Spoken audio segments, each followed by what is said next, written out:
ಪಾಕಿಸ್ತಾನಕ್ಕೆ ಭಿಕ್ಷೆ ಕರುಣಿಸುತ್ತಾ ಅಮೆರಿಕ. ಸಂಧಾನದ ಬಳಿಕ ಭಕ್ಷಿಸಿಕೊಡ್ತಾರಂತೆ ಟ್ರಂಪ್. ಜಗತ್ತು ಮತ್ತೊಂದು ಮಹಾಯುದ್ಧದ ಭೀತಿಯಲ್ಲಿರುವಾಗ ಇಡೀ ವಿಶ್ವದ ಕಣ್ಣು ಈಗ ಪಾಕಿಸ್ತಾನದ ರಾಜಧಾನಿ ಇಸ್ಲಾಮಾಬಾದ್ ಮೇಲೆ ನೆಟ್ಟಿದೆ. ದಶಕಗಳ ಕಾಲದ ಶತ್ರುಗಳಾದ ಅಮೆರಿಕ ಮತ್ತು ಇರಾನ್ ನಡುವೆ ಶಾಂತಿ ಮಾತುಕತೆ ಆರಂಭವಾಗುತ್ತಿದ್ದು, ಈ ಮಧ್ಯಸ್ಥಿಕೆಗೆ ಪಾಕಿಸ್ತಾನ ವೇದಿಕೆಯಾಗಿದೆ. ಅಮೆರಿಕ ಮತ್ತು ಇರಾನ್ ನಡುವಿನ ಭೀಕರ ಯುದ್ಧ ಇಡೀ ಜಗತ್ತನ್ನೇ ಆತಂಕಕ್ಕೆ ದೂಡಿದೆ.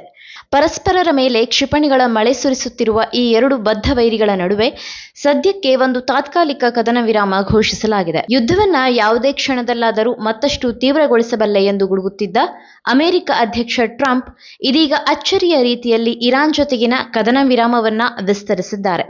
ಅದಕ್ಕಿಂತಲೂ ಆಶ್ಚರ್ಯದ ಸಂಗತಿ ಎಂದರೆ ಟ್ರಂಪ್ ಈ ನಿರ್ಧಾರ ತೆಗೆದುಕೊಳ್ಳಲು ಕಾರಣವಾಗಿದ್ದು ಪಾಕಿಸ್ತಾನದ ಸೇನಾ ಮುಖ್ಯಸ್ಥ ಜನರಲ್ ಅಸೀಂ ಮುನೀರ್ ಮತ್ತು ಪ್ರಧಾನಿ ಶಹಬಾಜ್ ಶರೀಫ್ ಮನವಿಯ ಮೇರೆಗೆ ಇರಾನ್ ಜೊತೆಗಿನ ಕದನ ವಿರಾಮವನ್ನ ಮುಂದುವರಿಸುತ್ತಿರುವುದಾಗಿ ಸ್ವತಃ ಟ್ರಂಪ್ ಘೋಷಿಸಿದ್ದಾರೆ. ಜಾಗತಿಕ ಮಟ್ಟದಲ್ಲಿ ಮೂಲೆ ಗುಂಪಾಗಿರುವ ಮತ್ತು ಆರ್ಥಿಕವಾಗಿ ದಿವಾಳಿಯಾಗಿರುವ ಪಾಕಿಸ್ತಾನದ ಮಾತಿಗೆ ಜಗತ್ತಿನ ಸೂಪರ್ ಪವರ್ ರಾಷ್ಟ್ರ ಅಮೆರಿಕ ಬೆಲೆ ಕೊಡುತ್ತಿರುವುದೇಕೆ?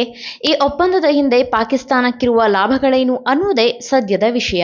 ಕಳೆದ ಕೆಲವು ತಿಂಗಳುಗಳಿಂದ ಮಧ್ಯಪ್ರಾಚ್ಯದಲ್ಲಿ ಅಕ್ಷರಶಃ ಯುದ್ಧದ ಕಾರ್ಮೋಡಗಳು ಕವಿದಿದೆ. ಅಮೆರಿಕ ಮತ್ತು ಇಸ್ರೇಲ್ ಒಟ್ಟಾಗಿ ಇರಾನ್ ಮೇಲೆ ಸತತವಾಗಿ ದಾಳಿಯನ್ನ ನಡೆಸುತ್ತಾ ಬಂದಿದ್ದು, ಈ ಯುದ್ಧ ಕೇವಲ ಎರಡು ದೇಶಗಳಿಗೆ ಸೀಮಿತವಾಗಿರದೆ ಇಡೀ ಪ್ರಪಂಚದ ಆರ್ಥಿಕತೆಯ ಮೇಲೆ ನೇರ ಪರಿಣಾಮ ಬೀರುತ್ತಿದೆ. ಜಾಗತಿಕ ತೈಲ ಪೂರೈಕೆಯಲ್ಲಿ ಅತಿ ಮುಖ್ಯವಾಗಿರುವ ಹಾರ್ಮುಜ್ ಜಲಸಂಧಿಯ ಸುತ್ತಮುತ್ತಲಿನ ಅಡೆತಡೆಗಳು, ಅಮೆರಿಕದ ಕಾರ್ಯಾಚರಣೆಗಳು ಮತ್ತು ಇರಾನ್ನ ಪ್ರತಿದಾಳಿಗಳು ಇಡೀ ವಿಶ್ವವನ್ನ ಒಂದು ಅಘೋಷಿತ ಮಹಾಯುದ್ಧದ ಅಂಚಿಗೆ ತಂದು ನಿಲ್ಲಿಸಿದೆ. ಹಾರ್ಮುಜ್ ಜಲಸಂಧಿ ದಿಗ್ಬಂಧನದ ಆರ್ಥಿಕ ಆಟಗಳು ಜಗತ್ತನ್ನ ದಂಗುಬಡಿಸಿದೆ. ಮಧ್ಯಪ್ರಾಚ್ಯದಲ್ಲಿ ಶಾಶ್ವತ ಶಾಂತಿ ಸ್ಥಾಪಿಸುವ ಪ್ರಯತ್ನದಲ್ಲಿ ಏಕಾಏಕಿ ರಂಗಪ್ರವೇಶ ಮಾಡಿದ ಪಾಕಿಸ್ತಾನ ಈಗ ಶಾಂತಿ ದೂತನಾಗಿ ಮೆರೆಯುತ್ತಿದೆ. ಪಾಕಿಸ್ತಾನದ ಪ್ರಯತ್ನಗಳು ಒಂದು ಕಡೆ ಇರಲಿ, ಅಮೆರಿಕ ಮತ್ತು ಇರಾನ್ ಎರಡೂ ಪಾಕಿಸ್ತಾನವನ್ನ ಹೊಗಳುತ್ತಿರುವ ರೀತಿ ಮಾತ್ರ ಜಗತ್ತನ್ನ ಅಚ್ಚರಿಗೆ ದೂಡಿದೆ. ಅಮೆರಿಕ ಮತ್ತು ಇರಾನ್ ನಡುವಿನ 2 ವಾರಗಳ ಕದನ ವಿರಾಮದ ಒಪ್ಪಂದದ ಗಡುವು ಮುಗಿಯುತ್ತಾ ಬಂದಂತೆ ಕೆಲವೇ ಗಂಟೆಗಳ ಮುನ್ನ ಟ್ರಂಪ್ ದಿಢೀರ್ ಯೂ-ಟರ್ನ್ ಹೊಡೆದಿದ್ದಾರೆ. ಇದಕ್ಕೆ ಪಾಕಿಸ್ತಾನದ ರಕ್ಷಣಾ ಸಿಬ್ಬಂದಿ ಮುಖ್ಯಸ್ಥ ಫೀಲ್ಡ್ ಮಾರ್ಷಲ್ ಅಸೀಂ ಮುನೀರ್ ಕಾರಣ ಎನ್ನಲಾಗಿದೆ. ಇರಾನ್ ಜೊತೆಗಿನ ಕದನ ವಿರಾಮ ಒಪ್ಪಂದದ ಅವಧಿ ವಿಸ್ತರಿಸಿರುವ ಅಮೆರಿಕ ಅಧ್ಯಕ್ಷರು ಇದೆಲ್ಲದಕ್ಕೂ ಪಾಕಿಸ್ತಾನದ ಪ್ರಧಾನಿ ಶಹಬಾಜ್ ಶರೀಫ್ ಮತ್ತು ಸೇನಾ ಮುಖ್ಯಸ್ಥ ಅಸೀಂ ಮುನೀರ್ ಕಾರಣ ಎಂದು ಜಗತ್ತಿಗೆ ಸಾರಿದ್ದಾರೆ. ಪಾಕಿಸ್ತಾನ ಕೇವಲ ತನ್ನ ಜಾಗತಿಕ ಪ್ರತಿಷ್ಠೆಗಾಗಿ ಸುಮ್ಮನೆ ಈ ಶಾಂತಿ ಸಂಧಾನಕ್ಕೆ ಇಳಿದಿಲ್ಲ. ಇದರ ಹಿಂದೆ ಬಹುದೊಡ್ಡ ರಾಜತಾಂತ್ರಿಕ ಮತ್ತು ಆರ್ಥಿಕ ಲೆಕ್ಕಾಚಾರ ಅಡಗಿದೆ.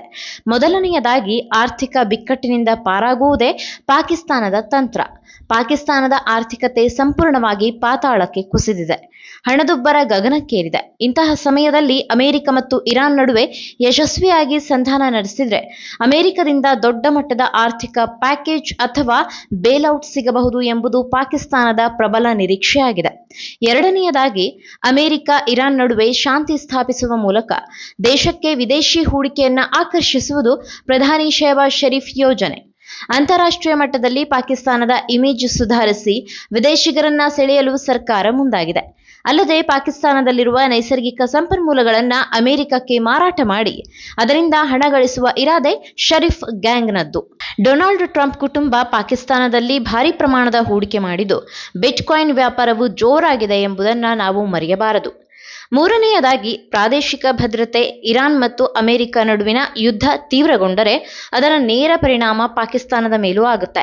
ಈಗಾಗಲೇ ಅಫ್ಘಾನಿಸ್ತಾನದ ಗಡಿಯಲ್ಲಿ ತಾಲಿಬಾನಿಗಳ ಕಾಟದಿಂದ ಪಾಕ್ ಹೈರಾಣಾಗಿದೆ. ಇತ್ತ ಇರಾನ್ ಗಡಿಯಲ್ಲೂ ಉದ್ವಿಗ್ನತೆ ಸೃಷ್ಟಿಯಾದರೆ ಪಾಕಿಸ್ತಾನಕ್ಕೆ ಅದನ್ನು ನಿಭಾಯಿಸುವುದು ಅಸಾಧ್ಯ. ಆದ್ದರಿಂದ ತನ್ನ ಭದ್ರತೆಯ ದೃಷ್ಟಿಯಿಂದಲೂ ಈ ಯುದ್ಧವನ್ನ ನಿಲ್ಲಿಸುವುದು ಪಾಕಿಸ್ತಾನಕ್ಕೆ ಅನಿವಾರ್ಯ. ಎಲ್ಲಕ್ಕಿಂತ ಹೆಚ್ಚಾಗಿ ಭಾರತವೆಂಬ ದೈತ್ಯ ಶಕ್ತಿ ಪಕ್ಕದಲ್ಲೇ ಇದ್ದು ಅದು ಪಾಕ್ನ ದುಷ್ಟ ನೀತಿ ಮತ್ತು ಕುತಂತ್ರಗಳನ್ನ ವಿಫಲಗೊಳಿಸಲು ಸದಾ ಸಿದ್ಧವಾಗಿರುತ್ತದೆ ಎಂಬ ಸತ್ಯ ಪಾಕಿಸ್ತಾನಕ್ಕೆ ತಿಳಿದಿದೆ.